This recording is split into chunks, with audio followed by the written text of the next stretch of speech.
Lindo és meu mestre, Rei do céu, da terra, homem, Deus, Senhor Jesus. Teu é o reino, é tua honra, és minha glória, minha luz. Isso é uma heresia. Irmãos,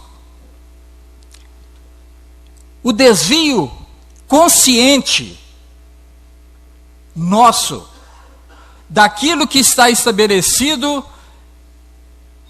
é um desvio orgulhoso que cada um de nós tem e que nós lutamos para derrubar esse orgulho na nossa vida, no nosso dia a dia. Então, pessoas orgulhosamente recusam aceitá-la, recusam conscientemente essa verdade, isso que está colocado como certo, como ensinamento verdadeiro. No nosso caso, é a palavra de Deus. No nosso caso, é aquilo que vai nos unir. É religião, é aquilo que vai nos religar. Religião, religiosos, religar é aquilo que nos torna unidos novamente com Deus, mas de uma maneira correta. Não é de acordo com o que determinada pessoa pensa. Não é de acordo com o que determinada pessoa convencionou e formou uma corrente tal, cheia de seguidores, e formou uma igreja cheia de membros, porque segue um convencionamento daquela pessoa ou de duas pessoas que se juntaram e que fatalmente daí mais algum tempo elas vão se separar, porque não é firme na palavra de Deus. Então, irmãos, heresia, extensivamente, nós podemos falar que é uma blasfêmia, é uma rebeldia. Heresia é uma rebeldia. Dentro de tudo isso que nós estamos colocando, tudo isso que nós estamos falando. No nosso caso, que nós já falamos aqui, é a não aceitação da palavra de Deus estabelecida para nos ensinar o que nós devemos fazer e como agir para voltarmos para a eternidade, né? Todos nós queremos ir para o céu, né? Pergunta lá fora, todo mundo, você quer ir para o céu? Quero. Mas ninguém quer desfazer da sua vontade, do seu comodismo, né? Ninguém quer desistir da sua vidinha para obedecer ao que Deus colocou. E dentre nós que começamos a obedecer, nós estamos aqui porque nós começamos a obedecer a palavra de Deus. Ninguém está aqui porque obedece a palavra de Deus, não. Nós apenas começamos, porque nós só vamos terminar essa obediência quando nós chegarmos no céu, se chegarmos. O mundo tenta tirar essa possibilidade de nós, mas nós temos que lutar. Porque nós não estamos sozinhos. Não é o que Jesus falou? Eu estou com vocês todos os dias até o fim? Nós temos que acreditar nisso. Nós temos. Então, na nossa luta, nós temos que crer. Eu vou agir dessa forma, eu vou mudar a minha vida, eu não vou deixar o mundo entrar na minha casa, eu não vou deixar o mundo entrar na minha vida, porque Jesus está comigo. Ele falou isso. Por isso, irmãos,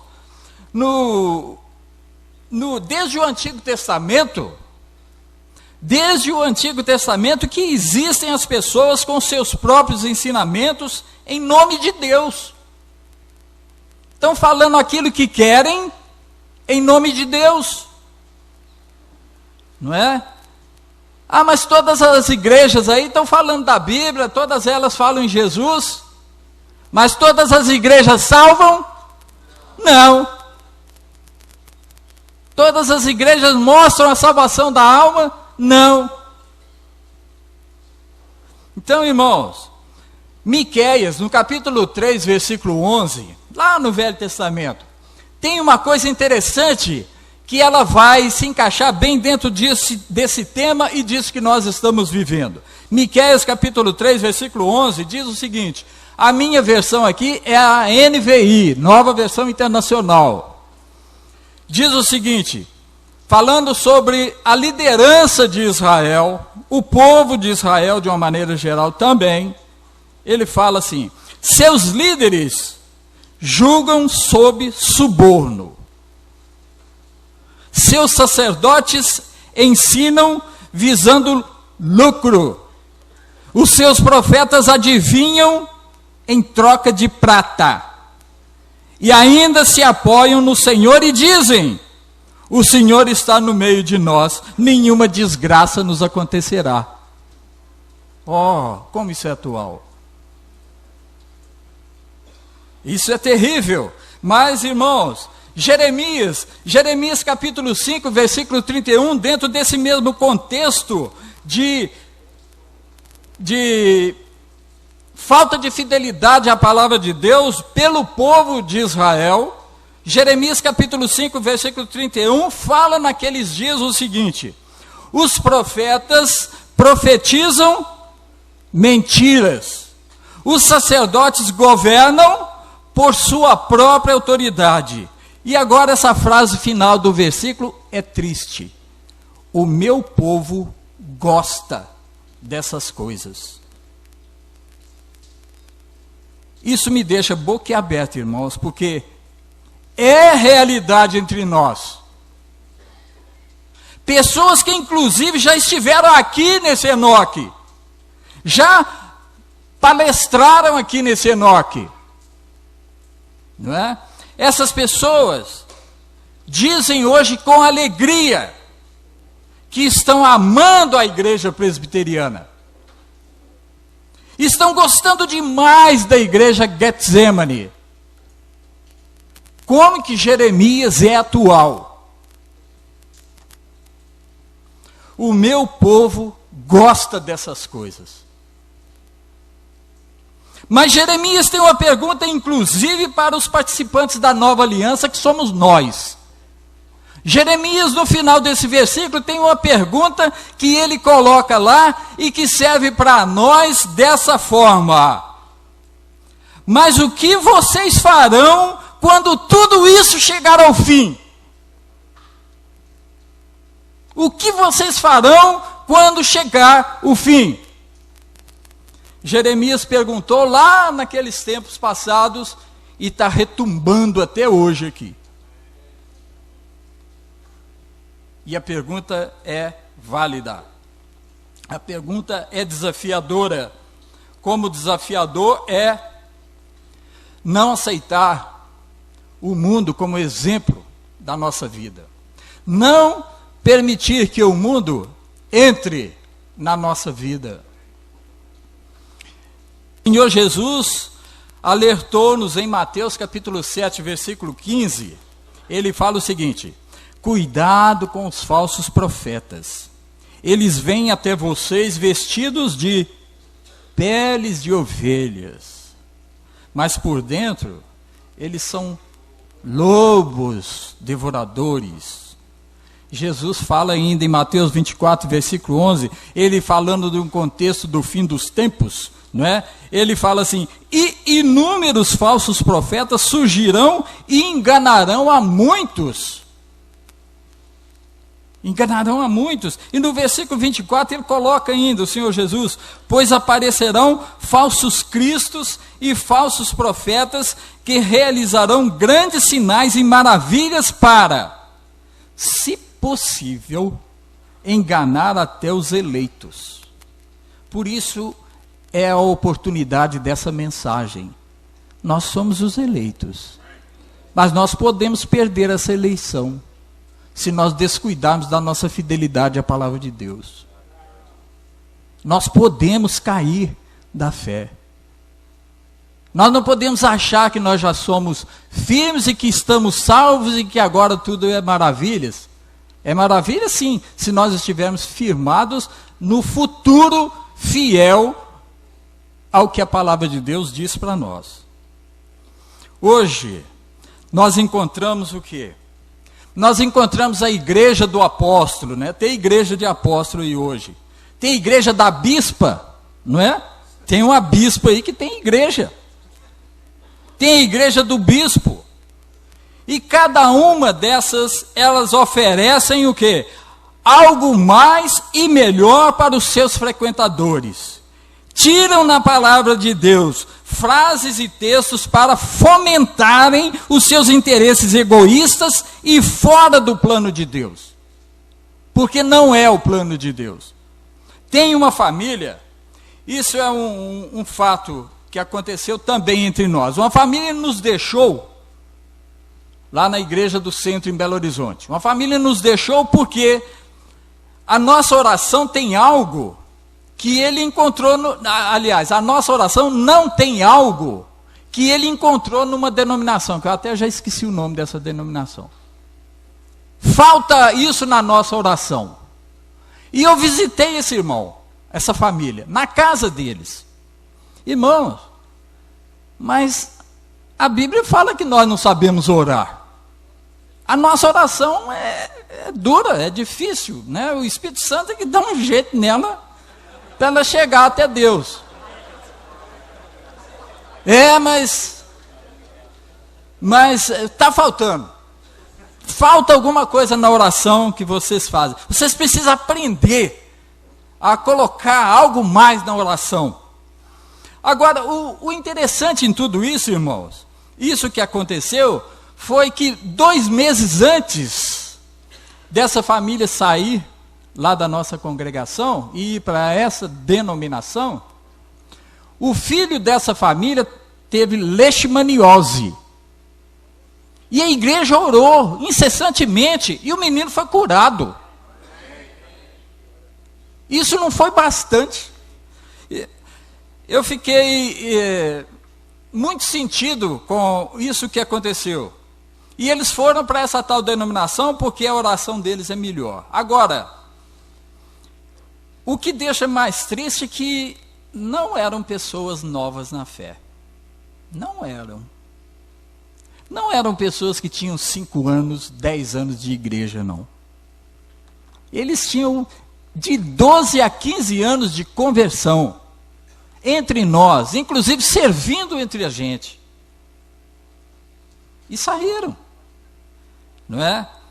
Eles encontraram os motivos e saíram do nosso meio. Foram para esses meios heréticos, né? Foram participar de heresias programada e divulgada por aquela denominação.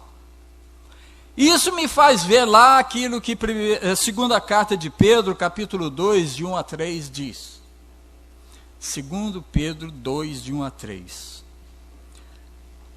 O apóstolo escreve da seguinte forma: no passado surgiram falsos profetas no meio do povo. E quando ele fala povo aqui, é povo de Deus.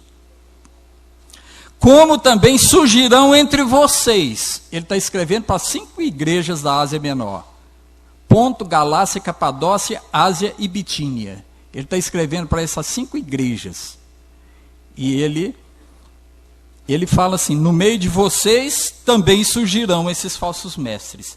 E fala ainda: estes introduzirão secretamente heresias destruidoras. Muitos seguirão os caminhos vergonhosos desses homens, e por causa deles será difamado o caminho da verdade. E continua. E o apóstolo João, na primeira carta, capítulo 4, versículo 1, ele fala que eles são muitos. Muitos. Qualquer saída, irmãos, qualquer desvio da palavra de Deus é heresia que está sendo cometida. E como diz a tradução que nós falamos aqui no início, é uma opção, é uma escolha que a pessoa faz, não é? Irmão, sinceramente, nesse contexto herético que nós estamos falando, nesse cuidado com tudo isso que tem acontecido conosco no século 21, esses desafios do século 21 para a nossa vida, eu fico apreensivo por 2 passagens que estão na Bíblia, porque elas mostram uma realidade possível a qualquer um de nós. E como que, infelizmente, nós sabemos de muitos casos semelhantes ao que acabei de falar, todos esses que citei aqui, cada um de nós aqui sabe de alguns, não é? Eu tenho certeza que sabe, infelizmente, não é? E essas passagens são, a primeira delas é 1 João capítulo 2, versículo 19. Primeira carta de João, capítulo 2, versículo 19, falando dos anticristos, são heréticos. Então, João diz o seguinte: eles saíram de onde? Do nosso meio. Mas, na realidade, não eram dos nossos. Porque se fossem dos nossos, teriam permanecido conosco. E o fato de terem saído mostra que nenhum deles era dos nossos. 1 João capítulo 2, versículo 19. Essa passagem me deixa apreensivo. E a segunda é 1 Coríntios, primeira carta de Coríntios, capítulo 11, versículo 19. Primeira carta de Coríntios, capítulo 11, versículo 19. Esse versículo, se a gente parar nesse versículo, olha bem. Pois é necessário que haja divergências, falando dos partidos da igreja de Corinto, e que pode haver em qualquer congregação da igreja. Está vendo? É necessário que haja divergências, partidos entre vocês, para que sejam conhecidos quais dentre vocês são os aprovados. Então, é na... Ô Marco, obrigado.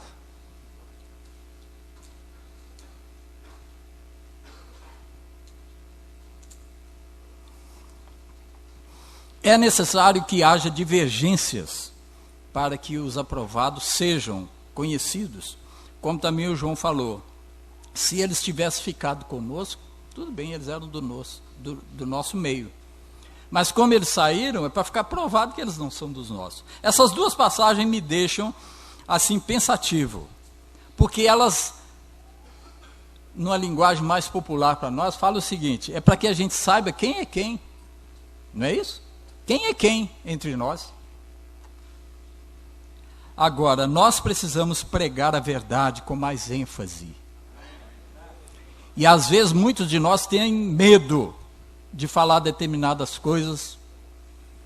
Ah, porque a tia do fulano lá pode ficar com raiva e sair da igreja. Ah, não, mas a prima dele, ela dá uma boa oferta aqui.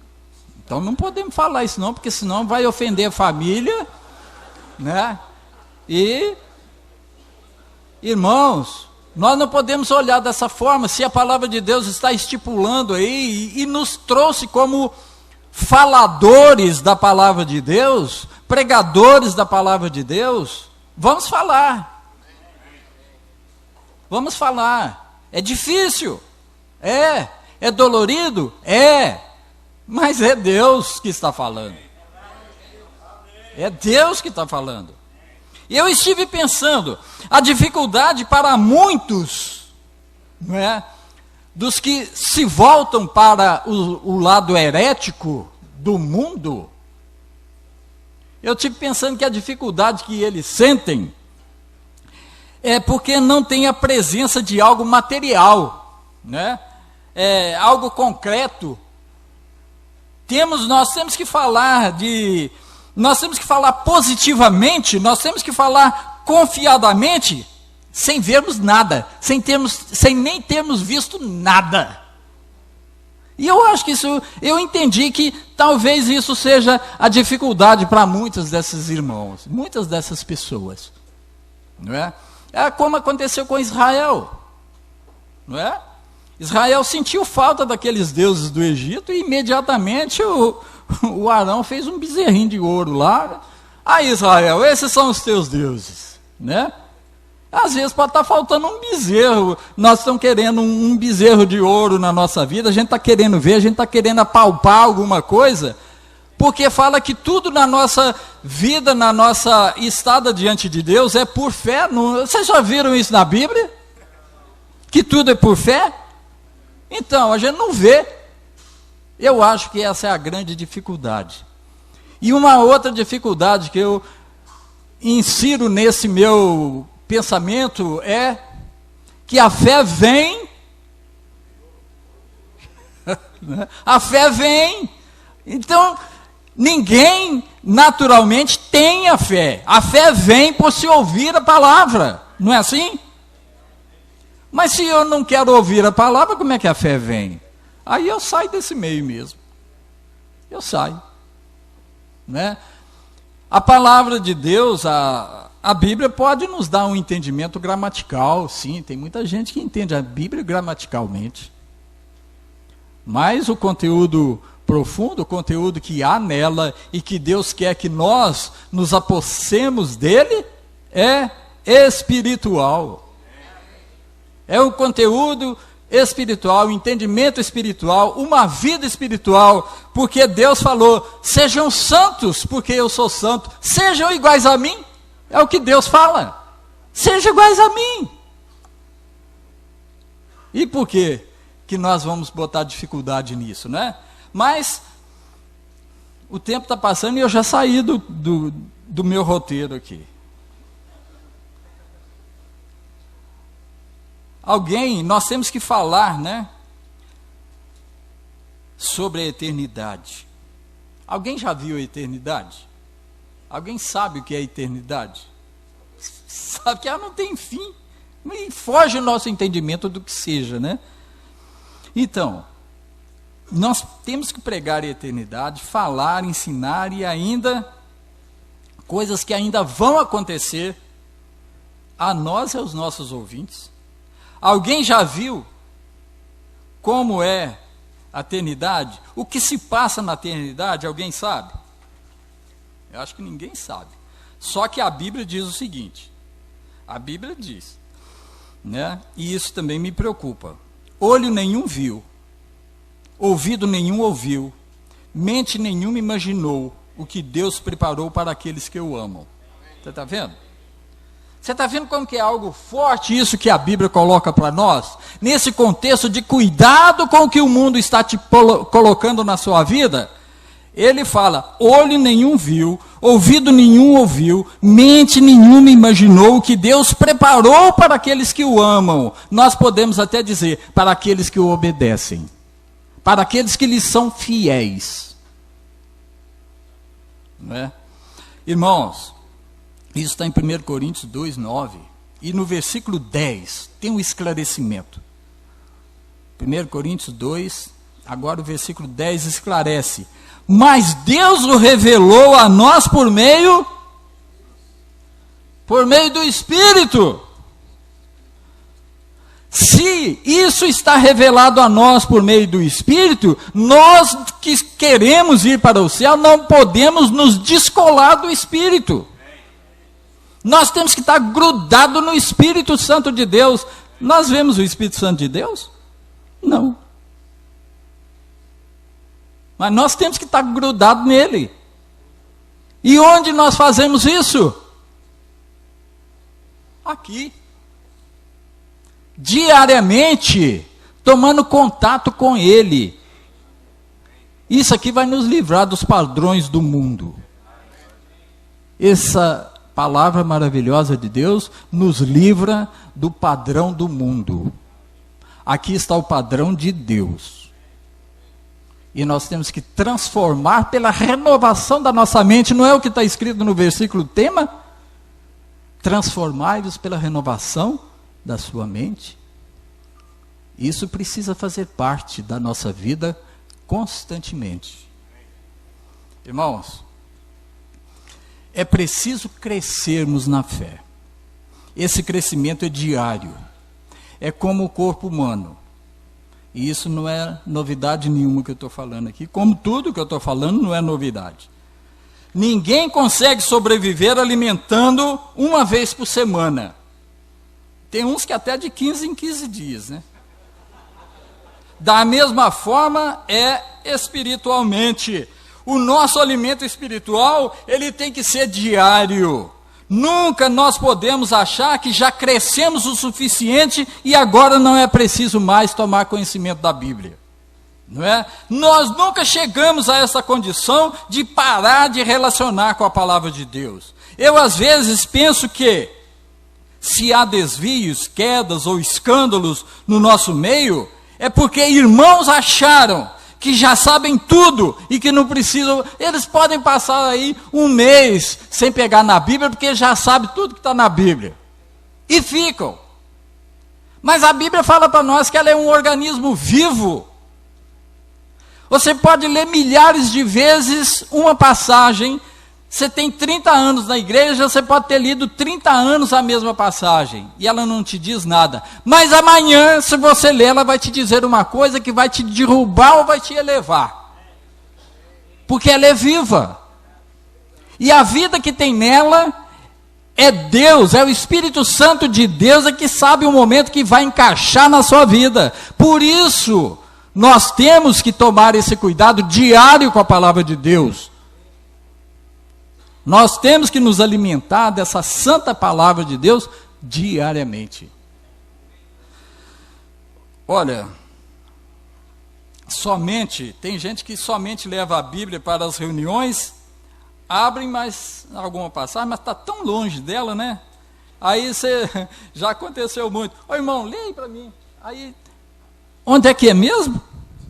E está com a Bíblia aberta. Quando pediu para abrir, abriu. Mas pede para ler a última frase aí, irmão, por favor, lê para mim. Qual que é mesmo? Aí parece que a pessoa cai a ficha, né? Então, mas como é que é mesmo? Aí o que estava na mente some e volta para a realidade. Ô, irmão, é verdade. Estou falando de coisa que aconteceu comigo. Não é? Agora, é sempre a mesma coisa. Tem aqueles irmãos, viu? Tem aqueles irmãos que acham, né, que tudo é do mesmo jeito. Igual agora é Semana Santa, irmão vai falar sobre a ressurreição de Cristo. Semana Santa, ele vai falar sobre a crucificação de Cristo. Com certeza, né? Vou lá só para confirmar. Né? Nós, assim, irmãos, nós vamos abrindo caminho para as heresias entrarem na nossa vida, não é? Esses homens que são ministros de Satanás, entrando na nossa vida. Satanás conhece a Bíblia melhor do que qualquer um de nós aqui. Então não é nada demais que pastores e pastoras por aí falem e vibrem com a palavra de Deus, mas do jeito deles, porque a gente ouve, eu não gosto de ouvir essas pregações de denominações, não gosto, mas de vez em quando dá um nó assim e eu paro numa delas. Eles vão muito bem num determinado ponto, e chega no outro ponto e eles desviam. Não, porque agora nós vamos falar do nosso canal de TV por assinatura. Quer dizer, já muda completamente o objetivo daquilo. Tudo que falou de bonito e de bom e de interessante antes, no meu ver, caiu ali. Né? Caiu. Então, irmãos, vocês lembram de Mateus 7, 21, 23? Vocês lembram daquilo lá que Jesus falou? Que são pessoas que, em nome de Jesus, estão fazendo coisas maravilhosas, não é? Aos olhos deles. Jesus nunca escondeu dos seus discípulos que é preciso esforço para ficarmos com Ele e permanecermos no seu reino. Ele nunca escondeu isso da igreja dele. Nunca. Às vezes nós queremos facilitar as coisas. Somos nós mesmos que queremos, né? E Lucas 16 fala que a lei e os profetas vigoraram até João. A lei e os profetas, ou seja, o Velho Testamento, vigorou até João Batista, a pregação de João Batista. E desse tempo em diante vem sendo anunciado o quê? O evangelho do reino de Deus, e todo homem se esforça para entrar nele. É preciso esforço para nos mantermos no reino de Deus. A igreja que vai para o céu. Então é preciso esforço para nos mantermos nela. E tudo contribui para que nós saiamos dela. Um estudo no grego parece nos dizer que nós temos que praticar um ato de violência contra nós mesmos para a nossa permanência na igreja.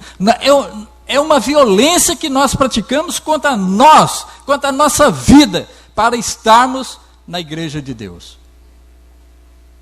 E principalmente no século 21. Onde a tecnologia e outros nomes aí ligados à tecnologia estão mais fortes, mais modernos, mais ágeis, mais bonitos, mais atraentes, e muitos de nós estamos indo. Infelizmente. Cuidado, irmãos. Cuidado, igreja de Deus. Desafios para o século 21 é não ficar reparando as heresias, fazer comparações conosco. Ah, mas a denominação tal, ó, é bonita, ela tem um ministério da dança que está assim de jovens lá, ó. Ministério da dança, onde é que a Bíblia ensina que tem ministério de dança? Ah, não vem.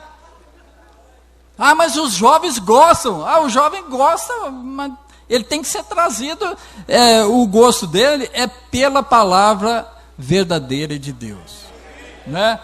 Olha, em Lucas 22, 28, Jesus falou uma coisa interessante. Olha, vocês são os que têm permanecido ao meu lado durante as minhas provações. E ele falou mais: quando vocês orarem, peçam a Deus. Agora é encerrar mesmo, irmão. Quando vocês orarem, peçam a Deus para nunca fazer opção contrária ao que já conhecemos e sabemos da palavra de Deus. Porque nós podemos fazer um entendimento dividido disso, o que nós sabemos. Irmãos com mais de 10 anos junto conosco entenderam de maneira errada aquilo que é a palavra de Deus e cascou fora. Irmãos, Pai nosso que está no céu, santificado seja o seu nome, sempre seja feita a sua vontade, tanto aqui na terra como no céu. Que o nosso pão de cada dia nunca nos falte. Que o Senhor nos perdoe as nossas ofensas, as dificuldades de entendimento e livra-nos de todos os males. Jesus ensinou isso para nós orarmos, pedindo para sermos livres de todos os males. É difícil a gente ouvir uma oração que pedindo para livrar dos males. É muito difícil a gente ouvir isso. Mas nós temos que orar pedindo para ser livre de todos os males, como o de não perdoar as pessoas.